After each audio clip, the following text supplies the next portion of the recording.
Hey, what's up, folks? Welcome back to On Texas Football, and welcome back to another edition of Sunday School. Sunday School presented by our good friends over at Duck Camp. DuckCamp.com. We'll tell you more about our friends over at Duck Camp coming up later on in this edition of Sunday School. But I want to first give you kind of the broad strokes of what we were talking about today. I made a statement probably around the time that Texas signed Relique Brown. And him and Hollywood Smothers, and I say that backfield reminds me, it's going to remind me a lot of that 2024 backfield for Texas with Trey Wisner and Jaden Blue. Well, now I'm starting to think maybe the offense overall is going to remind me a lot of the 2024 offense. That's kind of my hypothesis, and I'll break that down for you here today. And I think that's a good thing. That is a good thing because that offense had a lot of juice. It wasn't Sark's most high-scoring offense. I think actually it might have been maybe third, actually maybe even fourth. I think you actually scored more points in 2020, points per game in 2021, in 2022, and in 2023. We're looking at points per game. But if you're just talking about juice, and that's, explosivity, game changers, and game-changing plays, you had a lot of it on that 2024 offense. And I think that's what this offense in 2025 actually lacked. You didn't have enough juice. You didn't have enough guys who were game changers, right? That's when I say juice, I mean a game changer. Guy that can, there's certain guys that move the chain, certain guys that change the game. And I think Arch is one of those guys. I put Arch, he's got that fear factor. Maybe that's a better way of putting it, right? The fear factor. How many guys actually impose that fear factor on their opponents? I think Arch is one of those guys. I think Ryan Wingo might have been one of those guys for sure, especially once they figured out how to utilize him, how to weaponize him. But other than that, on offense, I think you lacked juice, fear factor. 2024, man, you had Matthew Golden earned that. Bond had it with his speed. You had Gunnar Helm kind of earned it too with how he became a threat. I think he led you in receptions at the tight end position. I think you also had that with Jaden Blue. Because there was a fear factor with him, with his speed and playmaking ability. And I think this offense, you're adding more. He just added a lot more juice to it. This past offense in 2025, you had your second worst year for contested catches and contested catch rate. It was your worst year for YACs, for yards after the catch per reception. Second worst year for yards after the catch overall. Third worst year for missed tackles forced by receivers in the passing game. And it was your worst year, obviously, in missed tackles forced and YAC yards per rush in the run game. So, like I said, you lacked the explosivity. You didn't have enough of those guys. And now I think you've loaded up on them. So let me finish my breakdown of really some of the roles that these players on this 2026 roster are going to play on offense and how it may be similar to the roles of some of the guys on that 2024 offense. So, like I said, this may be unintentional. I'm not saying Texas is intentionally doing this. It could be unintentional. But one thing you got to remember about the 2024 offense, you led the country in explosive plays. Nobody had more 20-plus yard plays in the country than Texas. You were explosive. And that's what you lacked, right? You had, I believe, explosive plays. You had 59 explosive plays this past season. You had, it was like 108 or something like that in 2024. So overall, that's what you need to get back to. And so it may not be intentional. Maybe it is intentional. But I think it's starting to look like that. So here's the breakdown. Cam Coleman is where you start, right? Cam Coleman is where you start because he's going to bring a verticality and a deep threat to the offense that you probably hadn't had since a guy like Matthew Golden. Now, I'll give credit to somebody in the chat. When I first brought this up, this is kind of going to be like the 2020 offense, somebody in the chat asked me, hey, is Matthew Golden is Cam Coleman going to be your Matthew Golden? And I took it, I just answered it literally, like comparing the two literally. And I probably missed the whole point. So if whoever in the chat, if you remember this moment, I apologize. I think I missed the whole point. Thought about it lately after that and said, actually, if Cam Coleman can be your Matthew Golden, that would be golden. Like that would be exactly what you need from Cam Coleman. Think about this for Matthew Golden that season in 2024. He was tied for fourth in deep receptions, 20-plus yard receptions. All right. It was 13 of 22. He was sixth in the country in deep contested targets. So you're talking about a guy that is basically somebody is playing sticky coverage on him. All right. They're all over him, blanketed over him. And yet he still gets the target. So he's not open, but it's a 50-50 situation. And he was third in deep contested receptions that season. Matter of fact, he had the best catch rate, 70%, of any wide receiver with double-digit contested targets. He had the best catch rate, 70%. He was 7 of 10 on deep contested targets, basically 50-50 situations. I'd say it wasn't big. Think about that is Cam Coleman last season actually led the country in deep contested receptions with 9 and had the best catch rate for any wide receiver with double-digit deep contested targets. And so so Matthew, so it very different, obviously, in their frame and different in the way that I would say that Matthew Golden, his productivity, that his development and the way that he came on the scene and his rate of development and his journey, very different than Cam Coleman's. But what may be similar is not only the role that they're going to play on the offense, because Cam Coleman's going to be your deep threat. He's going to have the deep contested targets downfield. He's going to be your guy that adds verticality and going to have gravity. Like by the end of the season, Matthew Golden had gravity. What I mean by gravity is you attract defenders. I'm building a game plan to stop Matthew Golden. So that linebacker is going to be looking at Matthew Golden, and he's going to take a couple of steps over there. That safety's going to see Matthew Golden in the slot and go, all right, you know what? We're going to roll over here to Matthew Golden a little bit. When you are the number one receiver, you get gravity. Hopefully you've earned gravity. And I think Matthew Golden earned that kind of gravity. And Cam Coleman's going to have it naturally. Just because of his frame and his seen as a first-round prospect, Matthew Golden had to earn that kind of respect and gravity. Cam Coleman kind of gets it because when you look at Cam Coleman, you see why. You know what I mean? The film don't lie. The eye in the sky don't lie. But Auburn's offense obviously wasn't up. They couldn't give him the football. Texas will be a lot different. So that's actually another way that 2024 and 2026 is going to be like if Cam Coleman could be your Matthew Golden, that'd be perfect in the offense. Also, Isaiah Bond, right? Remember Isaiah Bond last year? 2024. And, Isaiah Bond, I think much like Ryan Wingo this year, he was miscast early on, right? Everybody thought, 4.3 speed, Isaiah Bond, deep threat, had to take the top off the defense. He was 2 of 14 on receptions of 20-plus yards or more down the field. The ball going 20 yards down the field through the air. And that wasn't where he was truly his most lethal and dangerous. It was actually on passes behind the line of scrimmage.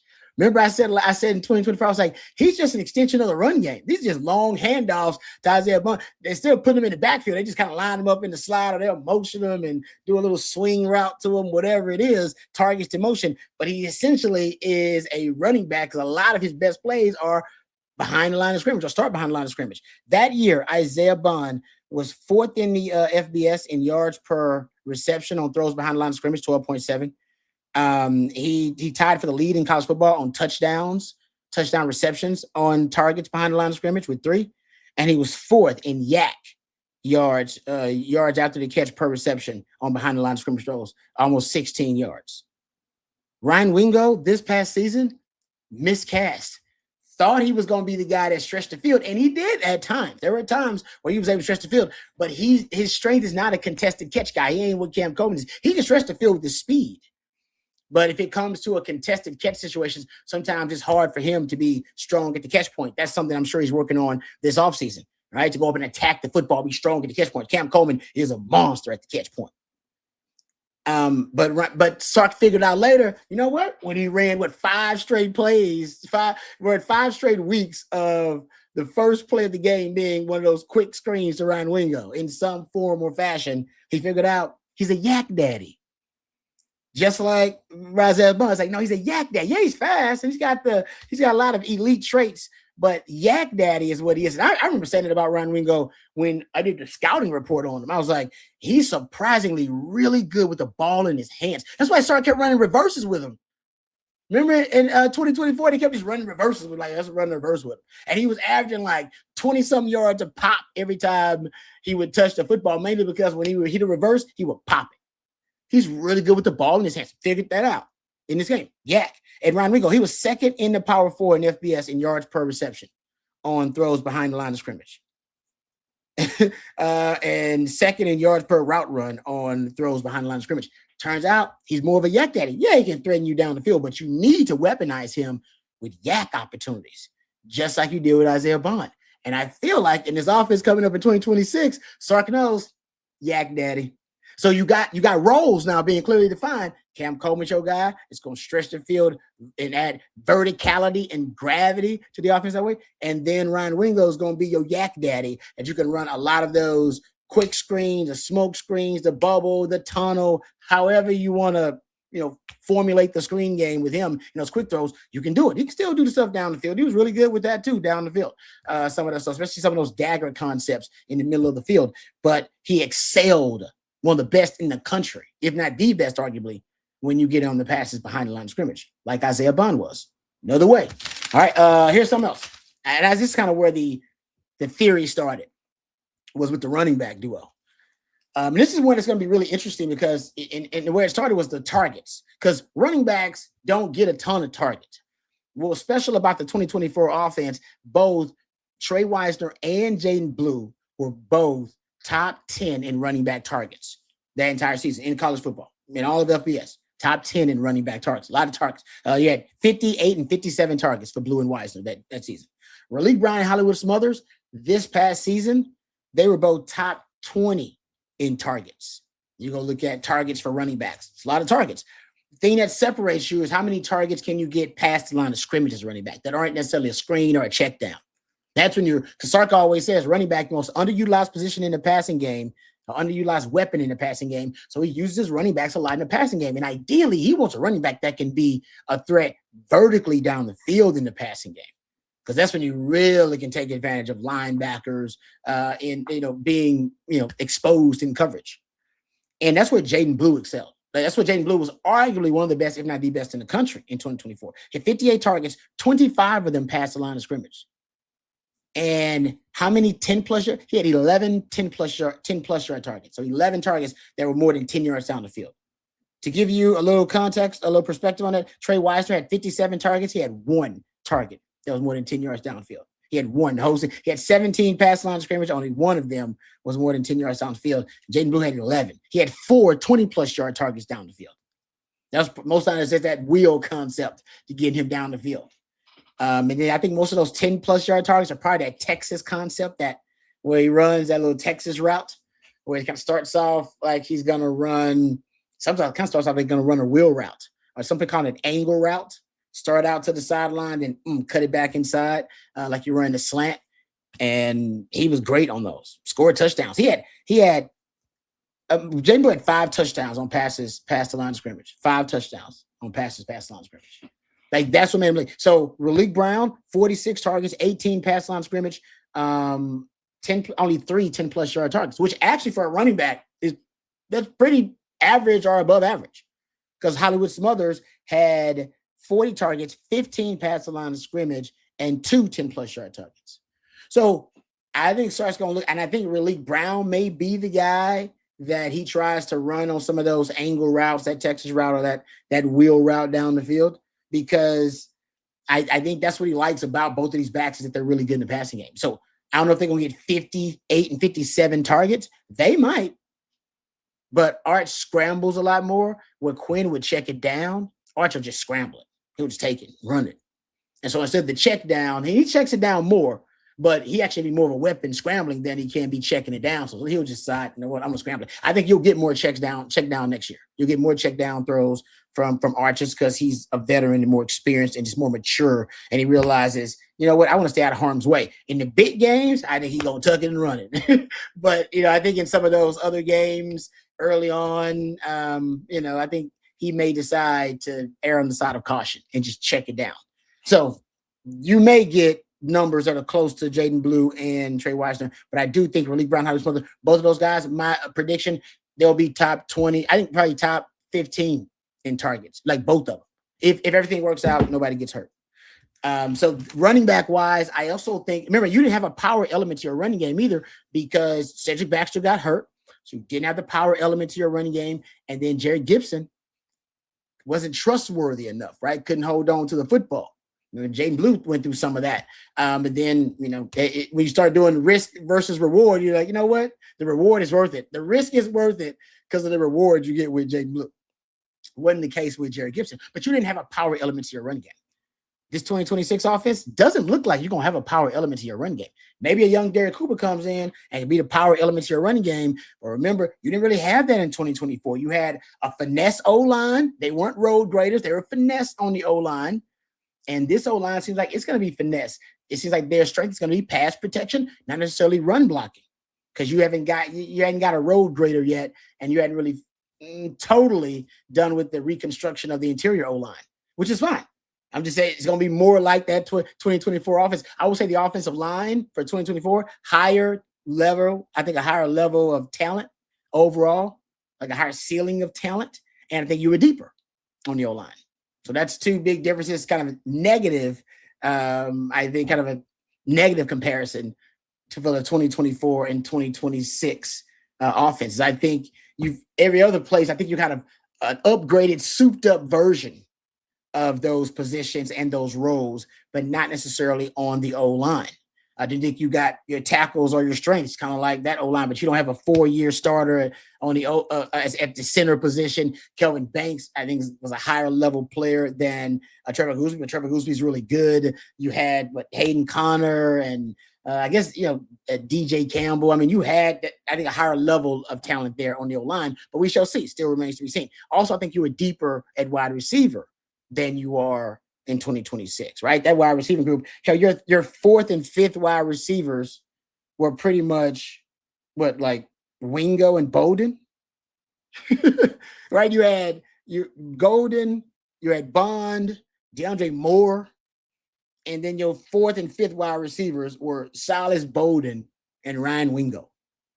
And then Helm was probably your leading receiver because he was the safety blanket for all right, that's the difference between this offense in 2026 and the 2024 offense. You won't have a tight end like a Gunnar Helm. Now, Gunnar Helm he was kind of the breakout player. Nobody saw Gunnar Helm having the greatest season in the history of Texas football for a tight end. So maybe that happens with a Nick Townsend. Maybe that happens with a Michael Masumas. But right now, Black Stradamus cannot predict that. So I'll say that's another difference between the two offenses.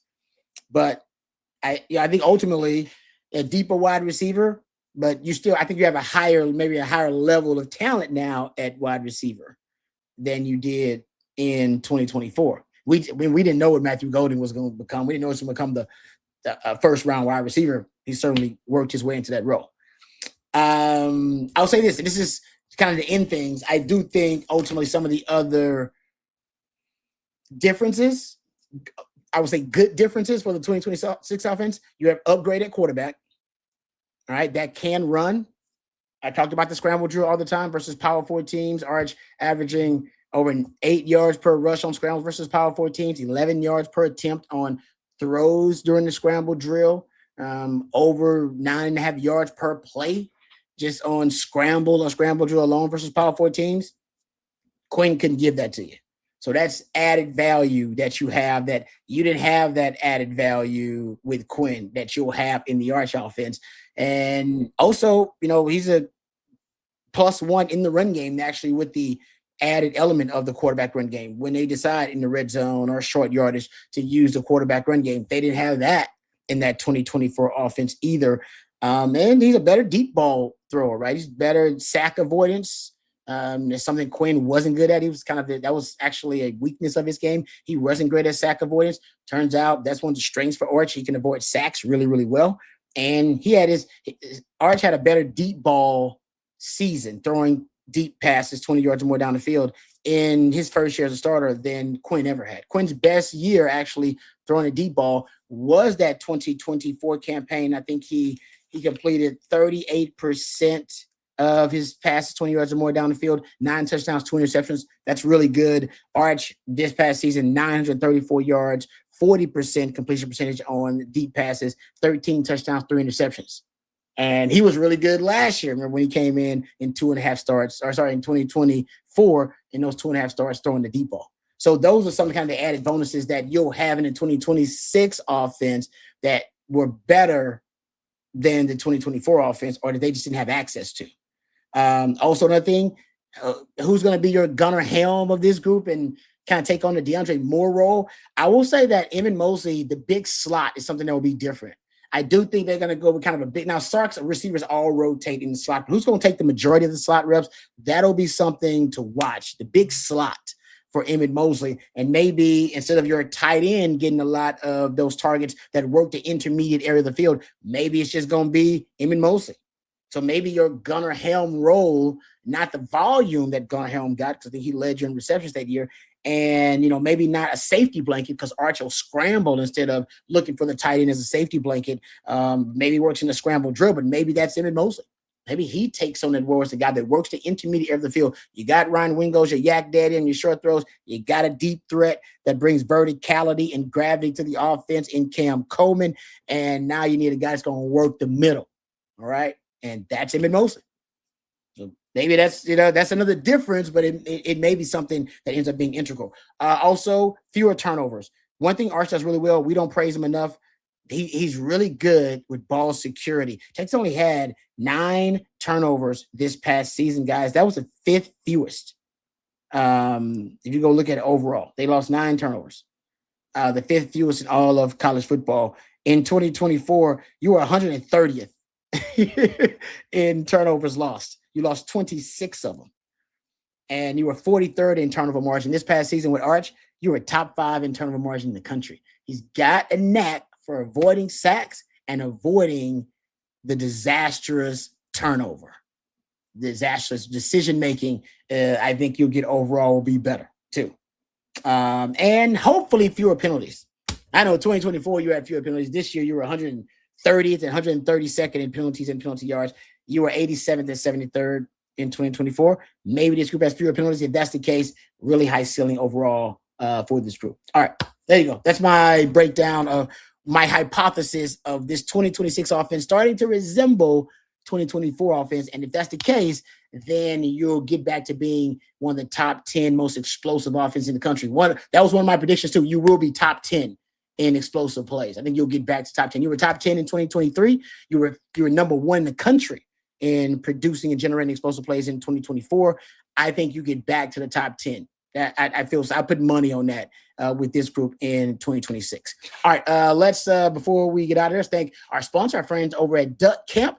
Duck Camp makes gear for folks who live for being out there, whether that's in a duck blind at sunrise or on the 40 acres. But born right here in the great city of Austin, Duck Camp builds best-in-class hunting and fishing apparel that works just as well for a full day in the field as it does for a long day of tailgating. From sun protection shirts that keep you cool during those early season scorchers to their iconic game series hats that feel like instant classics. Duck Camp gear is ready for any season, hunting season, football season, every season in between. Get out there and stay out there and hook 'em horn. Shop Duck Camp at duckcamp.com. Thank you very much to our friends over at Duck Camp for sponsoring another edition of Sunday School. Thank you guys for joining me for another edition of Sunday School. It's always fun. Thank you to Matthew behind the scenes. He is the best in the business. He's the real MVP. And for Matthew and our friends over at Duck Camp, I'm lifetime Longhorn Rod Babers. Until next time, hook 'em horns.